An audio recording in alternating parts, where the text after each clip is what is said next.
everybody, Plushie here, and today I just wanted to make a video summarizing the update we got yesterday, mainly covering the Grand Graph system, how it works, and what kind of perks you get from it, but also a couple of quality of life updates that will significantly impact the way you play the game. So yeah, without further ado, let's get into today's video. So first of all, I think people would like to ask, what do you actually get out of granding a servant? So outside of grand specific content, which is like everywhere else in farming, in events, in probably majority of the main story, your grand servant gets a 1000 attack boost and HP boost. So basically you get another set of foes. You don't have to strengthen it. It just comes naturally after you grand a servant. You would have additional 1k stat boost. It is shown in the servant UI, as you can see here. And the servant would have a cool border for their card. The blue border looks extremely sick. And in battle, your servant icon will turn into a grand servant icon. And all of these would be available in every form of content. And that's it. Which, I mean, is a little bit disappointing to a lot of people, but I also do kind of like the fact that outside of grand specific content, they aren't overly powerful, right? So people can kind of wait and grand servants they really like and not have to feel pressured to own a grand servant, even though I still think there's a lot of benefits to granding one servant of each class, as you'll see later. So what perks do you get from a grand servant in grand specific content, which is going to be the main focus of this entire system? And grand specific content will include grand battles, just like the one we have currently with Grand Sabers, and we'll probably get 1 to 2 every month. That's a prediction. They didn't say anything, but at least we know the Berserker one is coming in June. And also, this would include certain story fights, at the very least, where there will be a Grand Servant specific slot in your party that you can only use Grand Servants in. And this is also indicated by your Grand Servant class icon in battle glowing. It essentially signifies that your grand perks are in play if it is glowing, and normally it does not glow. The first perk you get is you get to equip 3 CEs. You have a normal CE slot, as usual, you can equip any CE there, and then you have a bond CE slot where you can equip your bond CE there, of course, but the twist here is you can activate your bond CE either as its original effect or as a 50% MP starting charge CE. This isn't a permanent change to what your bond CE is going to be. It's just an equipped option, basically. So whenever you equip your bond CE on your Grand Servant, it will tell you to choose what effect you want it to have. So yeah, that's pretty convenient. Again, it's kind of to address crappy bond CEs, and instead you can have something useful. But I think at this point, most people would prefer just to have 50% starting charge, because this means you can equip like a Black Grail on your first slot and still have starting charge, which is really nice, of course. And the third slot you get for your Grand Servant is specifically for farming bonus CEs. So like QP bonus CEs, Bond bonus CEs, Master EXP bonus CEs, or literal material drop CEs, like the ones you get from advancement quests, like the bone drop CEs, the dust drop CEs, whatever. So these can be equipped into the third slot of your servant. The second and the third slots, which are the bond CEs and the farming CEs, those do not add additional cost. So you can equip those CEs without having to worry about party cost. And in order to set up how you want your Grand Servant to be, you have to go here, which is called Grand Graph, and then you can equip, as you can see here, there are 7 grand classes you can put here as of now. They'll probably add more for EX class, but right now I can put a Stoffel here, who's my Grand Saber, and I can equip 3 different CEs. And as you can see here, when I'm equipping my Bond CE, this UI pops up. This will ask you which effect do you want it to have, the original effect or the MP charge effect. And of course, the first slot, which is a normal CE slot, you can also equip farming bonus CEs. So technically, if you are confident that you can beat the farming quest with, you know, no offensive CE, like no black girl, whatever, you can put like Mona Lisa plus Bella Lisa on your Grand Servant, which is nice because this also acts as a support list during Grand specific content, because you can borrow other people's Grand Servants during those. Unfortunately, this is tied to your actual in-use Grand Servant setup. So unlike a support list where you can have a CE on your support list for a servant that is completely different from what you actually equip your servant with in normal battle, for a Grand Servant in Grand specific battles, the setup is synchronized. So if I want to use this setup, for example, you know, Black Grail, Bella Lisa, and his Bond CE, then this would automatically be on my support. If I were to change it in the party menu, which you can, as you can see here, the UI is pretty clean as well, then it would also change in the, you know, support list thing setup. So it's kind of annoying. I hope they separate it eventually. So this is the first perk you get for granting a servant in Grand specific content only. So you don't get to triple equip normally on your Grand Servant in, you know, like farming content or events.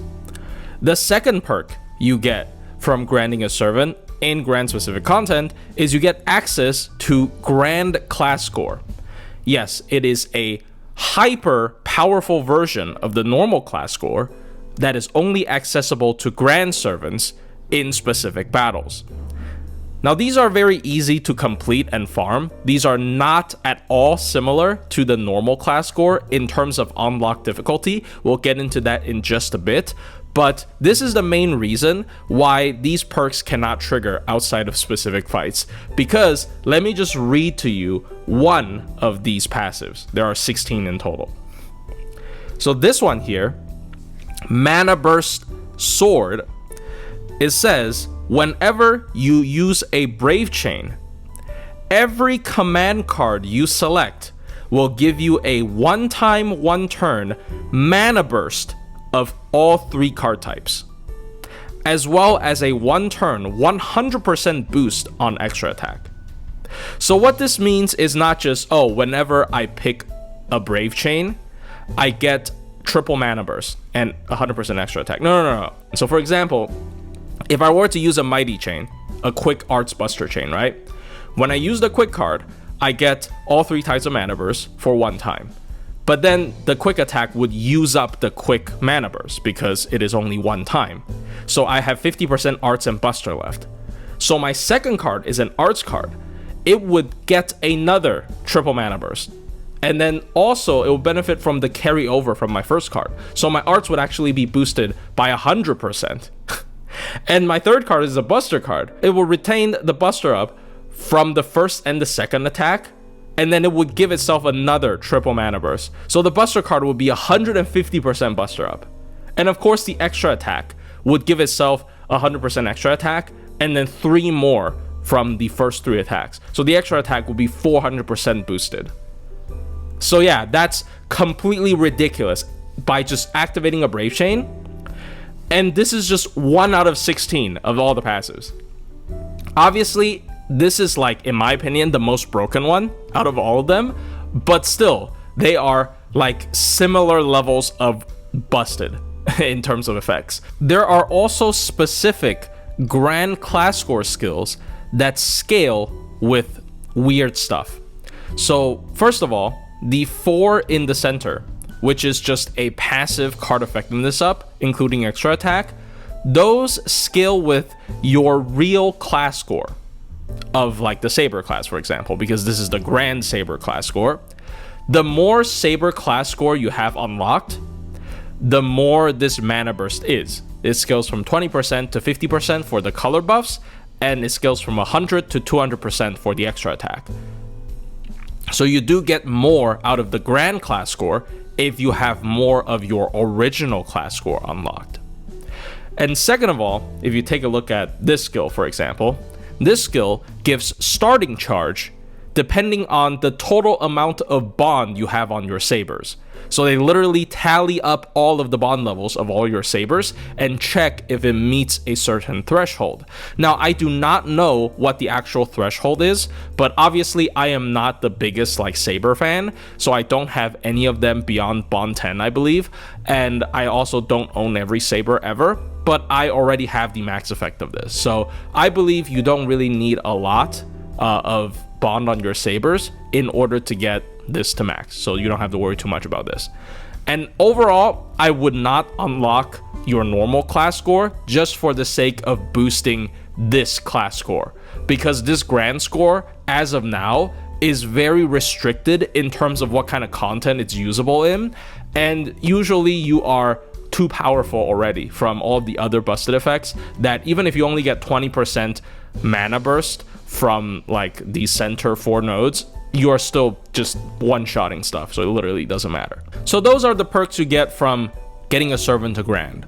But how do I get a servant to grand? Well, it's essentially a 3-step process. Now, before we get into any of the phases, during these grand battles, you can only use servants of the same class of that grand. So for example, this is the Grand Saber event. So your entire party has to be consisted of only sabers. So you cannot bring meta supports like Castoria or Oberon or Scotty, whatever. You have to bring all sabers, which, you know, makes things a little bit interesting. Now, the first phase of granding a servant is fighting a grand unlock quest. You fight a designated quote-unquote grand servant of a certain class to unlock the ability to grand your own servant of that class. So for example, in this event, you fight Musashi with a saber only team. So after you clear this quest, you will be taken to this menu, which all of your servants of that class that matches the criteria to be granded will show up here. I obviously only have a Stoffel, but if you can see other people's posting the screen, they would have other sabers here because they have multiple sabers that qualify. In order to qualify for a grand servant, your servant needs to be level 100 and have 10-10-10 skills. That's it. There's no MP level requirement, no append skill requirement, so no coins involved, and no bond. You don't even need to bond 10 your sabers. Bond 10 is just an added incentive so that you can utilize that bond CE slot. You choose the saber, and then it will take you to the grand class score screen, which is the skill tree I just talked about earlier that is really broken. Now, if you regret your decision in terms of the grand servant you picked, you can use this special item called the Rewind Compass to change your grand servant. Now, I actually tested this by wasting a compass of my own to ungrand my Astolfo and then grand him again, and it retains the progress of your grand class score. So if you have your grand class score unlocked partially or fully already, even if you switch your grands, the new grand would inherit the fully maxed out or however much you unlocked for your grand class score. So don't worry about that. And you would get 5 of these rewind compasses when you beat the grand unlock quest. And presumably with the similar logic, every time a new grand class comes out, you would get 5 more after, you know, unlocking the ability to grant a specific class. So you do have a decent amount of time to regret your decision, but I would still suggest not wasting it. Not like, oh, I'm just gonna swap this every other day, right? It's still a limited item that can allow you to switch your grands. So now you have your grand servant and a completely fresh grand class score. How do I unlock the nodes on my grand class score? This is when you enter the farming phase. So the grand class score is unlike the normal class score, as I've said earlier. You only need one type of currency to unlock everything on your grand class score. And that currency you can get from doing these grand specific farming nodes. As you can see here, it's a very long list. There are very many different difficulties that you can choose from, depending on, you know, how comfortable you are with clearing these quests. And these quests are essentially raid quests. They are one enemy, one wave, no break bar quests of the same grand servant you challenge to unlock the ability to grand. So for example, this event, it's still gonna be Musashi. And just like a raid, these quests not just drop the specific currency you need to unlock your grand class score, they also drop really good QP, gives you really good bond, and they also drop materials.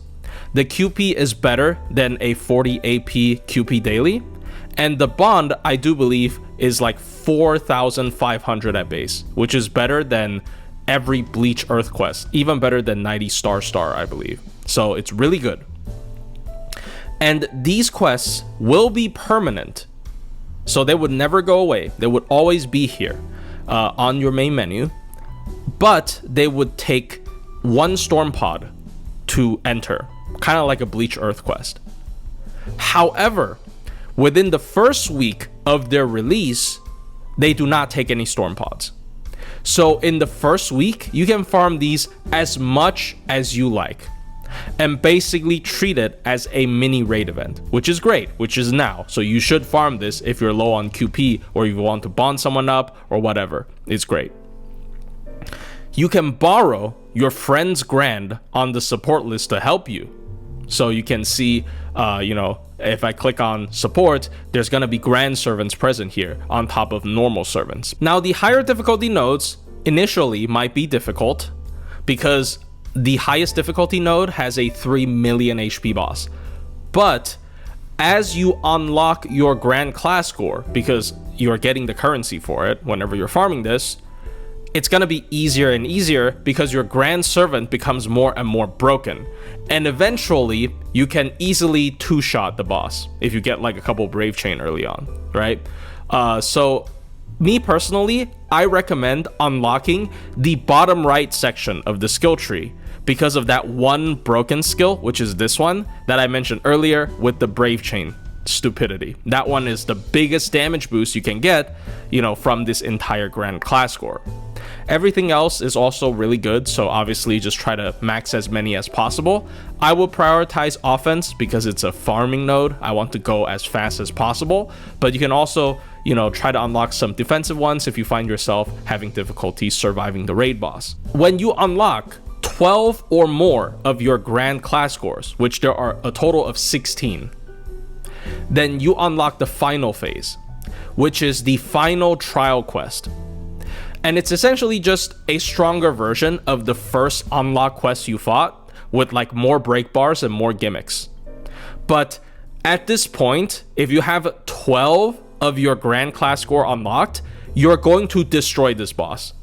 Like if you have not a lot of trouble farming the highest difficulty raid node, this boss is going to be a literal joke to you because it's just their HP levels are just not the same. So you're gonna like one-shot every bar. And after you clear this, you get a reward CE. So I assume every class would get their version of this, but the one we got now is a 20% Master EXP boosting CE that only activates its effect if it's equipped onto a saber. So that's it. That's the 3 phases of granding your servant. Obviously, after completing the final trial quest, you can go back to farming and then unlock all 16 of your grand servant class scores. And that would literally be it. Like if you were to treat this as an event, that would be clearing the shop, right? But you can continue farming the raids for QP, bond, and materials. You also get a lot of missions from, clearing this stuff, as well as first clear rewards. So first of all, first clearing these raid quests will give you 5-star gold foes, which are basically normal gold foes, but instead of 20 stat, they give you 100 stats. So this isn't grand specific, by the way. You can use this on any servant you want. These are literally just better gold foes. And you also have missions that are tied to clearing the 3 phases of grand servant. And the missions will give you a total of 1 red, 1 gold, and 1 blue torch for your normal class score, 50 of these class-specific faux pas. They're basically normal faux pas, but they can only be used by a certain class. So that's it. Again, this is not grand specific. As you can see here in this menu, I can choose to use a universal faux pas or a saber faux pas on any of my sabers. So there you go. You get 50 of them, which is enough to max 2 cards. You also get even more 5-star foes from these missions. You get 3 more sets of 5-star foes. So it's quite a bit. I think you get enough to max out 1 servant from 1k to 2k. You know, after doing the entire grand process, which is pretty nice. You also get 1000 Stardust for your normal class score, 1 Grail worth of Grail shards, and some Saint Quartz. So you get quite a bit of stuff from clearing these missions and going through the entire grand process. You do need to have your own grand servant, by the way, to go through this entire process. You cannot just borrow somebody else's grand and do this, because the farming phase would not unlock until you pick your own grand saber or servant for any class. We got 2 more additional quality of life updates during this that is not related to grand servants.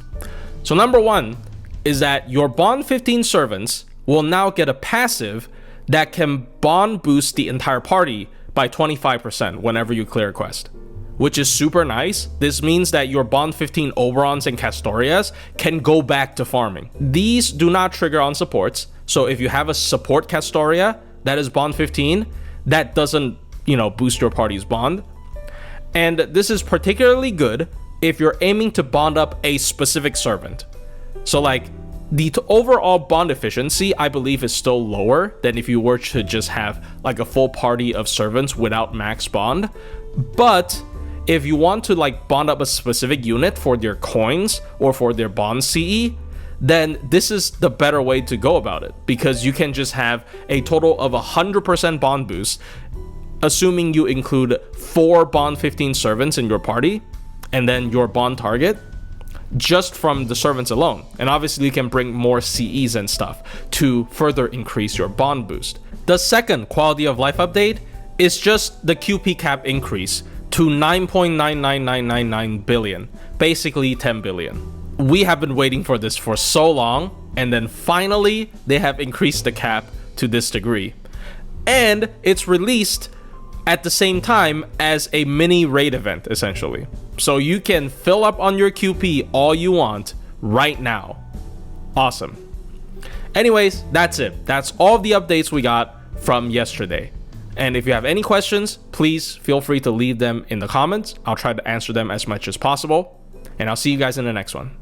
I completely forgot to bring this up, but you can also reset your class score now. You just have to go to Da Vinci's workshop, and then it will consume one of these hourglass items to reset your class score. And you get 1 hourglass per class. So you can reset every one of your class scores once in your lifetime.